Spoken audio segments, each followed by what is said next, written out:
Čula sam teksta prije svojih proba, to nije fair. Tužit ću Eurosong. Yes, follow me.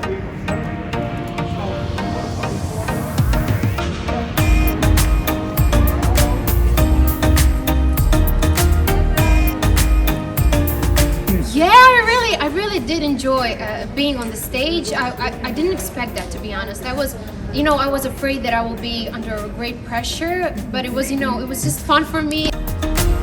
We had small technical issues at the beginning, that's normal.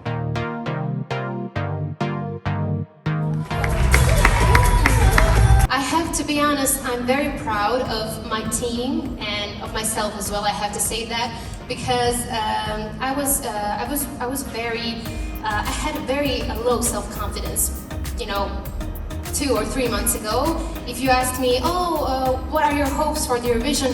I just hope I will qualify to the finals. And now when I saw the performance, I know that we are meant for something bigger. Euphoria, it never left the piece of art. I've been in love within my heart.